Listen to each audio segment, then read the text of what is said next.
would take you with me today on a little hike. It's nice out. The weather is now changing. We are going into fall, which I very, very much like. I miss that about living in California. The thing about California, yes, the weather is very beautiful. It's very nice, but it's always the exact same. You get into, not to complain about the weather being nice all the time, but you get into this weird Groundhog Day type situation when everything is just the same all the time. So that's kind of what it's like in California, but let's walk. I'll take you with me. Yay, let's see if anyone joins. Hello, everybody. I thought I would take you with me today on my hike. Or a walk, not really a hike. I call it a forest bath. Taking you with me on my forest bath. So today is an interesting day. You have Donald Trump, who is currently I believe he's in Greensboro, North Carolina. He's doing I think it's a town hall. It's like a Latino town hall in which he has a lot of Latino voters. And they're talking. I just watched a little bit of it. And one of the things that they were talking about, he had a guy, and you know what? I actually think it's one of the producers that worked on the film, The Sound of Freedom, because I know he's Hispanic. And I think it was him. They looked very similar and spoke very similar. But he brought up the 300,000 missing children that happened under the Harris-Biden administration. So he brought that up. And I don't know if you saw recent reports too, but child trafficking is up a lot in the United States. And the thing about the US that is not a secret, has been known for a long time is, well, first of all, trafficking in general is the largest growing crime industry in the entire world. It's the fastest growing crime industry in the entire world. And the United States is the largest consumer of trafficking.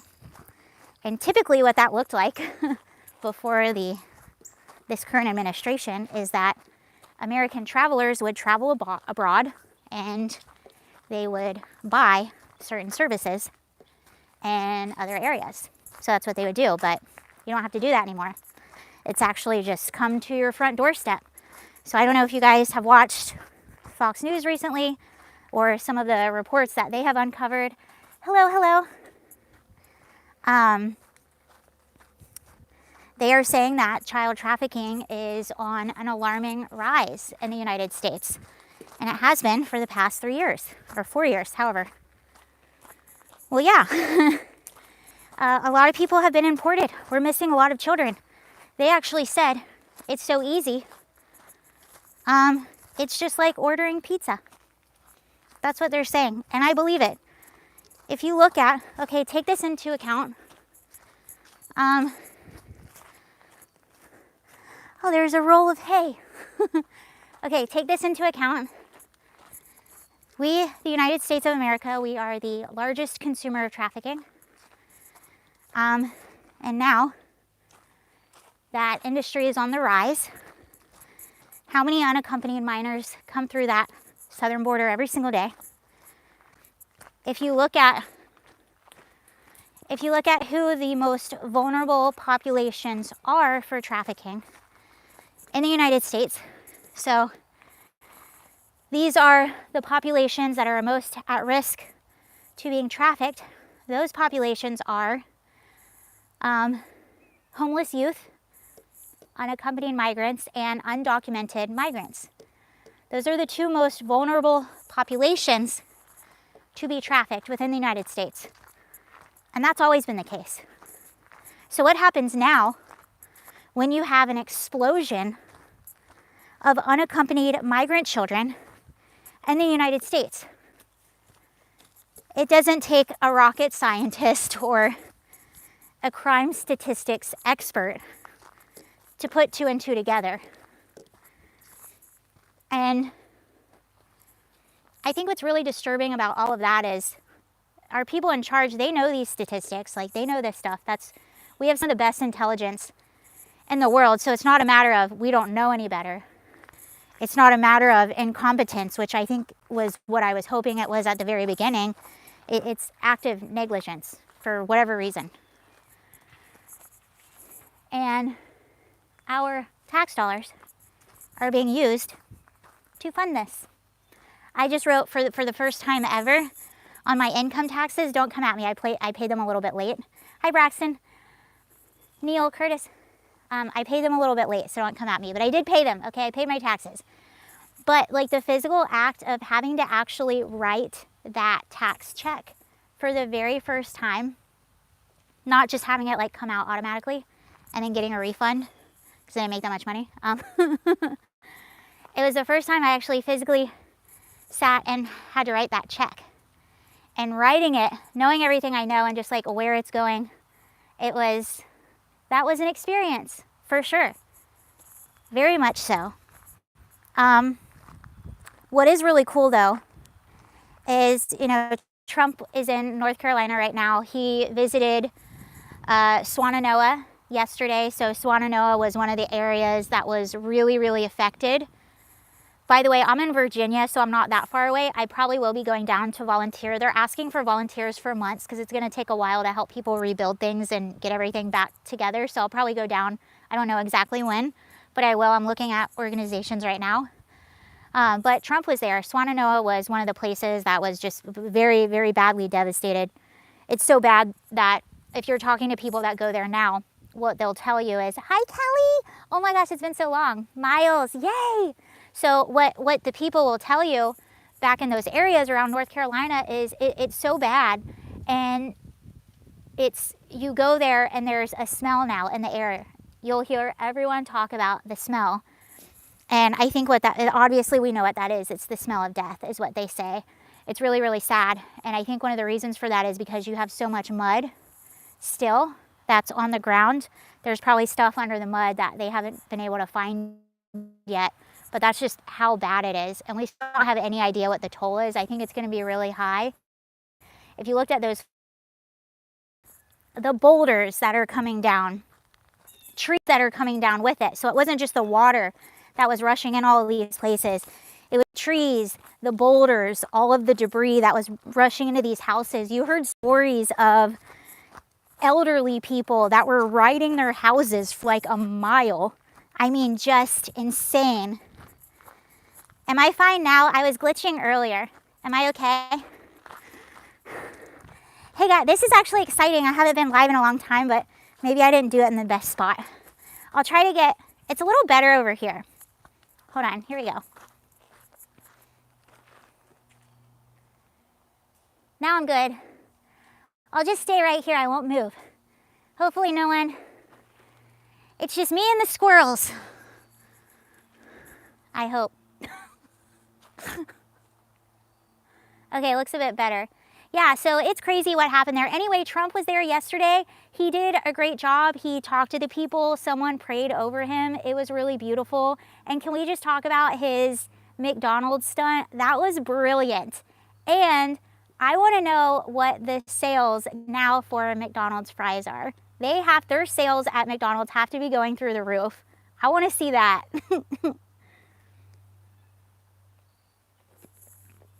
But I thought it was brilliant. And what's so funny too, so McDonald's, after Kamala Harris came out and said, I'm worried someone's gonna listen to our conversation.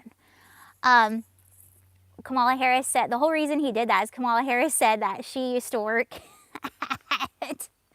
at McDonald's in California, I think. And McDonald's came out and said, well, we actually have no record of her ever working here. And then, I don't know if someone from Kamala's team reached out to them. Hi. I don't know if someone from Kamala's team reached out to them, but then they kind of backtracked and they were like, well, actually, we don't really keep records from that far back. So, I mean, she could have worked here. Oh, come on.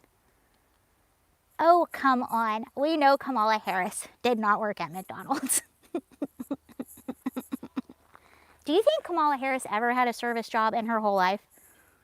I don't think she did. Hi, Kerm. Hi, everybody. She worked at Wendy's, I heard. I think, instead of them coming out and bashing Trump, I think she should go to Arby's and make roast beef sandwiches or something. I don't know. She is lying. I know she is, Kelly. We all do. It's so embarrassing. It's so embarrassing. And the Al Smith dinner, you guys watched the Al Smith dinner, right? By the way, Jim Gaffigan is a comedian, and he's typically a really leftist comedian. I really enjoyed his set. So the Al Smith dinner happened the other week. This is it an annual dinner that happens in New York City? And typically both presidential candidates will come out, they'll both give a speech, and it's sort of like a roast. It's supposed to be a good time. They honor, I guess, like the Catholic community in New York City, and people come out, they give speeches. It's all the rich people. They raise money, I guess, for the Catholic community. I don't know. But the whole style of the thing, it's supposed to be fun. And the speeches are supposed to be kind of like a roast. So even Trump getting up and talking, no one's writing, you're not writing your own speech. Someone's, just like the roast. Like if you get a celebrity that's not a comedian, someone's writing those jokes for you. So I was like, it was a huge mistake for Kamala Harris not to go. She made a huge mistake using an SNL skit with with Molly Shannon as Mary Catherine Gallagher. I was like, am I supposed to be offended? Is this some kind of weird appropriation? So they used Molly Shannon as Mary Catherine Gallagher because she's the Catholic schoolgirl. So they thought that was funny. I'm like, isn't this some kind of weird, like, appropriate? I feel offended. I feel like I'm supposed to be offended right now. But I was like, Kamala Harris should have showed up. All she had to do was sit there and smile and nod and laugh and look like she was having a good time and then read the jokes that someone else wrote for her. It would have been a lot better than her just not going.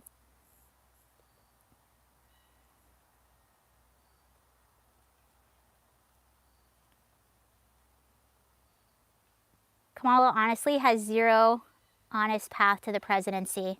Oh, for sure. It's so bad. And it was funny today, earlier, I guess she has an NBC interview coming up, and her team said that she was not going to be making any television appearances today before that interview because she wanted to prepare. And then Tuberville, what's his name? Timmy Tuberville? Is that his name? I forget what it is.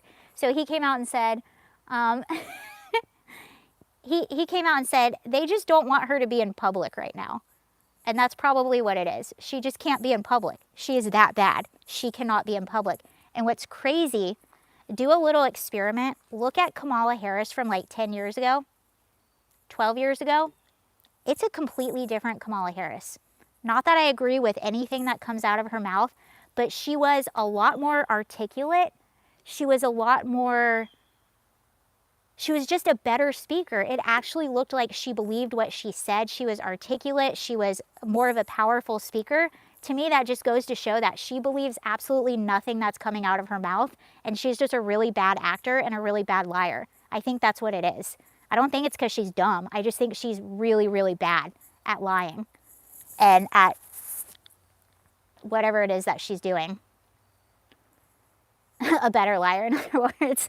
Oh yeah, maybe she was back then. Maybe she actually believed the crap that she was saying back then.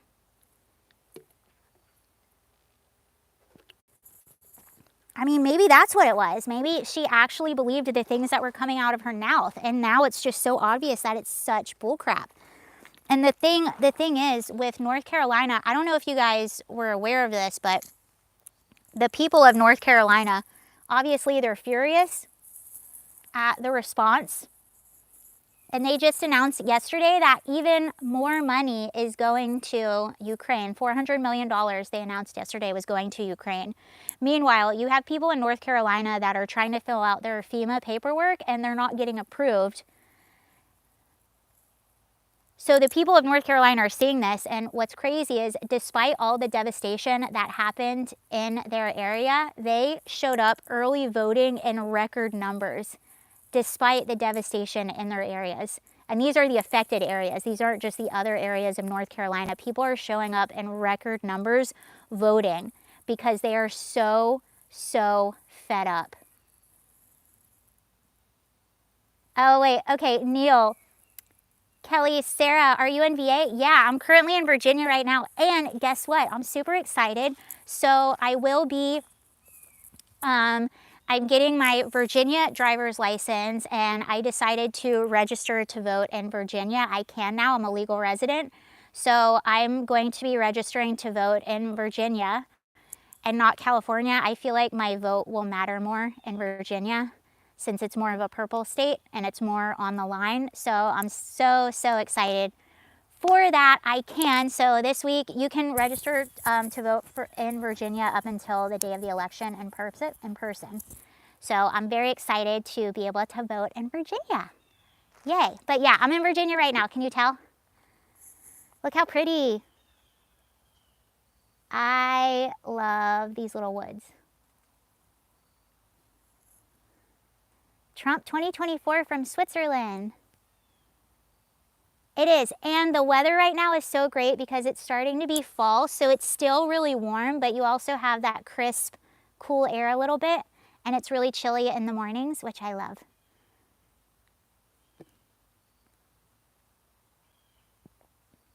Yeah, I was actually in, I think I'll post some footage. I was in California just last week, actually.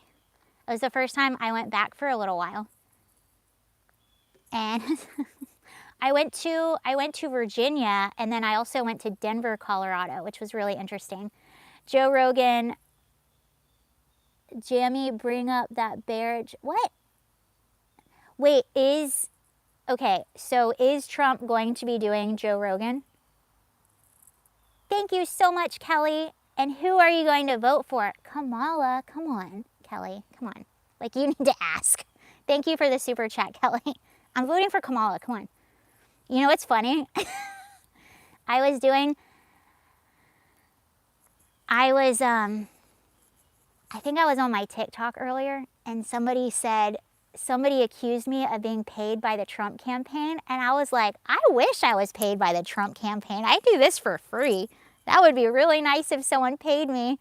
And then someone joked and said, only Kamala Harris pays people for her campaign. I was like, wait a second. I'll work for Kamala. I'm just kidding. Never. That's what, and I don't understand. I don't know if you guys saw this, but Live Action, they're the biggest pro-life organization. The one in charge of them is Lila Rose, which I'm actually a huge fan of Lila Rose. She actually is the one that converted me from being, I'm a reformed pro-choicer, so now I'm pro-life. And she's one of the ones that educated me and changed my mind.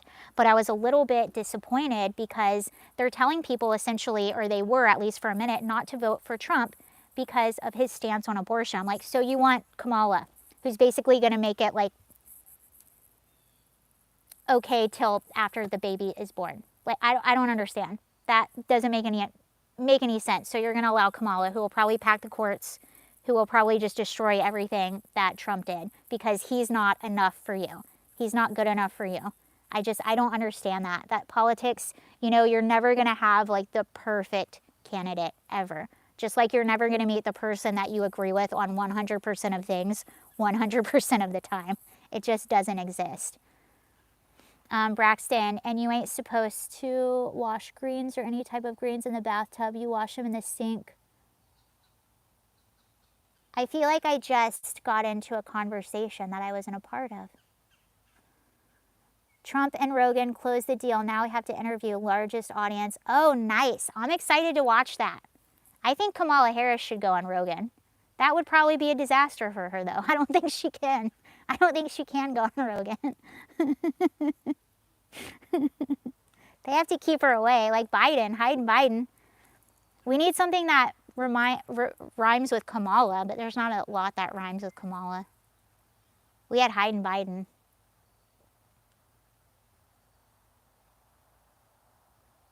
I'm excited. That'll be a good...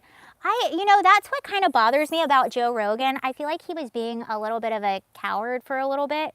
Because for the longest time, he was like, I'm not going to do it, I'm not going to do it. And he refused, even though on his show all the time, he was always talking about the same points that were being made by that administration. Hello. Good. He was always making the same points, yet, hello. As a little doggy. He was always making the same points but would not refuse to have Trump on. And I think that's kind of when Trump was still a lot more polarizing than he is now. And Trump is a lot more cooler. He's a lot more socially acceptable to. Now you're coming up with names for Kamala. Now it's a lot more acceptable to have Trump on your show. And now that Trump's doing the podcast rounds and is on all these other really cool podcasts, now Joe Rogan is having him on. I'm glad he's having him on, but come on, Joe.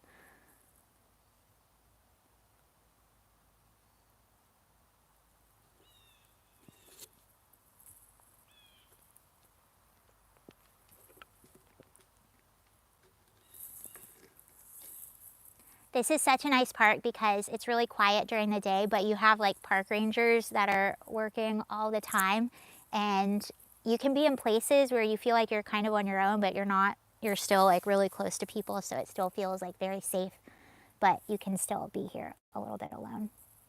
Back of the throat hairs. I feel like if I say some of these, I'm gonna get my channel banned.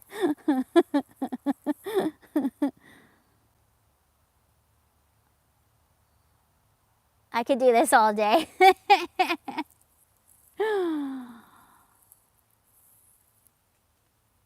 Well, it's funny because literally the only issue they have right now is abortion. I think that's it. That's literally the only issue they have. Democrats have convinced young women that women's rights equals nothing but abortion. Meanwhile, our southern border is wide open. Meanwhile, we're just letting in femicidal maniacs and murders from all over the world. We're literally a sanctuary for the world's criminals. And this is what women don't understand.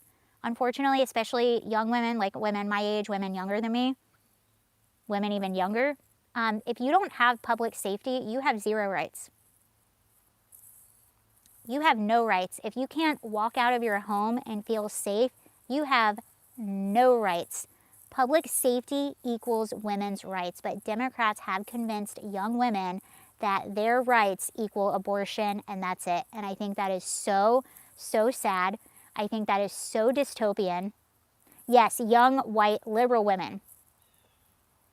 My demographic and the demographic even younger than me. Millennial women, that's my demographic. They're far gone, a lot of them, not all of us. And then really young women. They have just been convinced that that is women's rights. How dystopian is that? How unbelievably dystopian. And it's crazy because even when I was pro-choice, it used to be rare, safe, and legal. And now it's just, how many did you get? Are you proud of yourself? And here's another problem I have with the pro-life movement. There's a huge piece of the conversation that is missing, and that's that a lot of women get abortions because their boyfriends pressure them into it, because their boyfriends don't want it, so they feel pressure. A lot of women make that choice, which is ironic that it's called the pro-choice movement, because they feel, and they do have choices, I'm just saying they feel in the moment like they have no choice. So that's why they make that choice, which is so weird to me that we call this empowering, we call this women's rights, we call it pro-choice, because so many women are pressured by their boyfriends and they don't feel like they have a choice. And then I have a little bit of a bone to pick with some factions of the right, especially like the Red Pill podcast bro right, because what they do is they shame single women, women that have been ran through, single moms, yet at the same time they shame women that go and get abortions. It's like you, as a woman, you can't win no matter what you do. And I think that the pro-life movement needs to shift into being pro-mom. You know, and my mom, I remember when I was like a teenager, my mom and I, because my mom was the same, you know, my mom used to be rare, safe, and legal. She's a hippie, like she's a liberal woman, like she grew up in that time. Yeah, Kelly, I totally. Because women, they don't feel like they have options. They don't feel like they're going to have resources. They feel like they're going to be alone. They feel like they're going to be shunned by society. So if you are pro-mom, if you are pro-hey, we're going to help you. We're going to get you set up with these resources, with this help, with all of this information, with all of this support so that you can have your baby and you can feel supported and loved and like society has not forgotten you. But they don't do that. It's all about shaming the women, murder, murder, murder, slogan, slogan, slogan. And the education piece they focus on a lot, which is a very important piece, but that's not the whole piece. And my mom and I, that's what I was getting at. We used to have these conversations when I was younger, and my mom would say, like, this is my issue with the pro-life people. This is my huge issue with them. They sit there and talk about abortion, but where are they for the women who have these children? Where are they helping to buy diapers and give support and help with childcare and like give women at least these resources or at least where they can go? That's not as existent as it very much should be in the pro-life movement. And the thing about something like Live Action, I don't mean to pick on them, they're just the biggest pro-life organization. They brag about all their numbers and all the people they're reaching, yet more women are getting abortions now than ever. So there's obviously a problem there. We have more education than ever, yet more women are getting abortions than ever. So to me, that's a big issue. That's a problem. And to me, that indicates that something we're doing is not working. And I would love to see a shift from that movement to being, from being, it should still be pro-life, but it should also be really focused on being pro-mom and pro-support.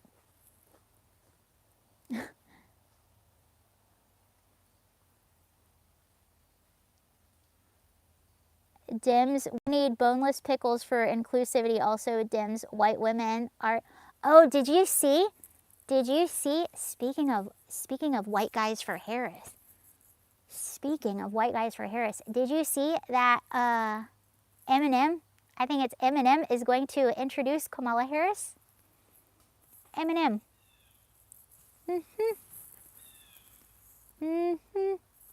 White dudes for Harris.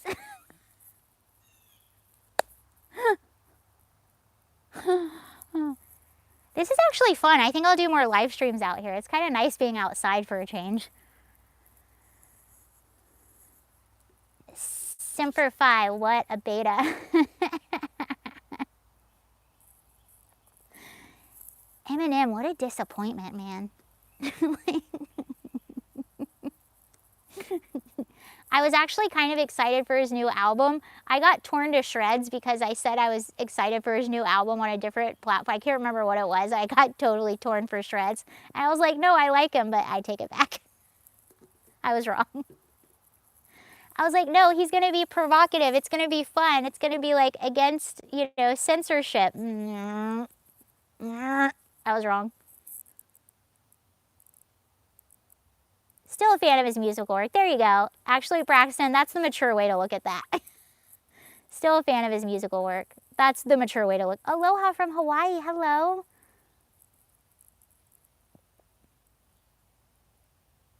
Hawaii. It's crazy too. I was, I actually saw, what park are you? Well, I can't tell you exactly where I am. Someone's going to kidnap me. One of the 5 people. Okay, so, well, can I tell you? So I'm in a park, and there is a battle in this park. So the park that I'm in, actually, you want to see something cool? I'll take you to see something really cool. Come with me. I'm going to show you something really cool. So the park that I'm in, stay with me, is an old Civil War battleground. So I'm literally on, right now, an old Civil War battleground. So the battle that took place here, the first 20 minutes of this battle, 7,000 men lost their lives. And I'm going to show you something really cool. Stay with me, stay with me. Really cool. And it's just crazy that I can just come here and just go hiking. Like, the history around here is wild. So, stay with me, stay with me. I'm going to show you. Okay, and a lot of the history is still preserved. So in a lot of these parks, they're very strict. You're not allowed to bring like metal detectors or anything like that because they want to preserve the history. And obviously they don't want a bunch of people up here with metal detectors. So in this battle, remember I told you it was a Civil War battle. And what's crazy about the Civil War battles back in the day, you'll see there's like houses everywhere. So literally, like, while soldiers were fighting, there were some fight. Crazy.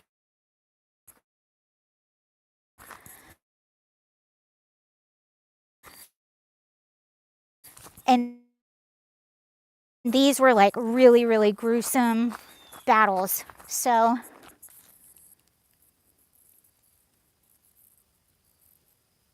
okay, so it says the waters ran red. Okay, this sluggish creek is known as Bloody Run in memory of the violent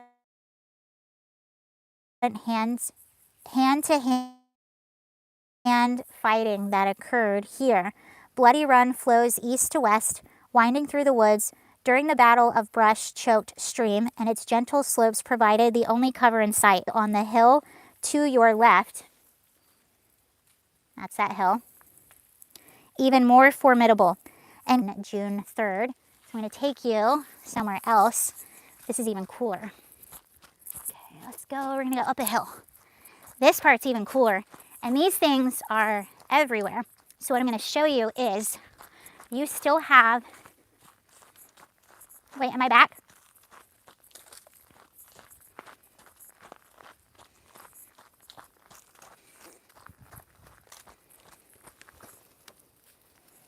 Are we back? No.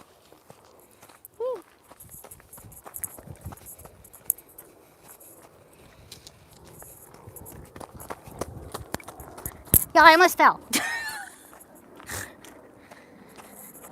my very bad connection. Gonna stop.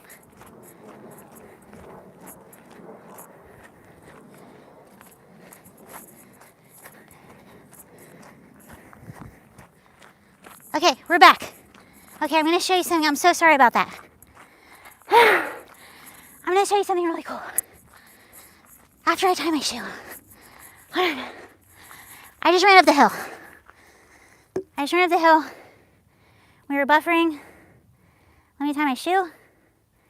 And then I'm gonna show you something really, really cool.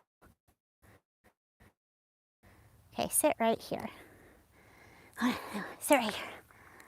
Okay, I gotta tie my shoe. That leaves all over me. Okay, so what I'm gonna show you now are the trenches that the soldiers were fighting in. They're still here. I'm so sorry I was glitching. I just ran up that hill. Okay. My shoes tied. You gotta have the shoes tied. Okay. Now let's go.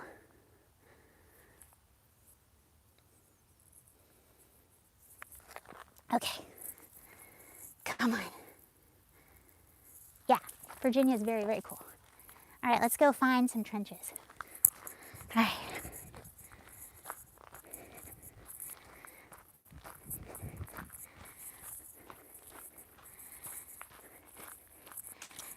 Very pretty area. And I love anytime it's around when the seasons change, I love that. Okay, let me see if my camera will do this justice. Okay, we are at trenches right now. So,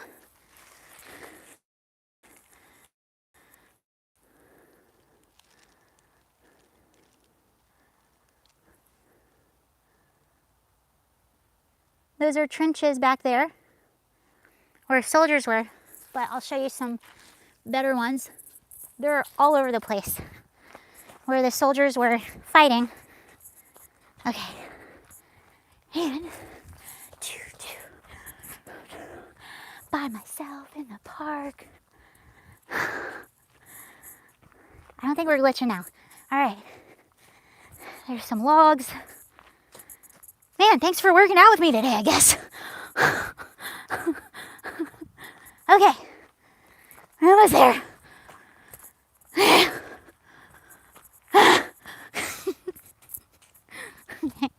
Okay, these are cool ones. Okay.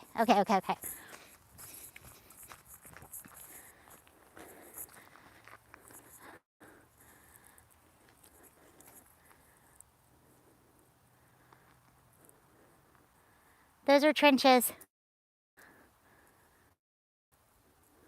Right there. And then here. So I'll show you what it looked like.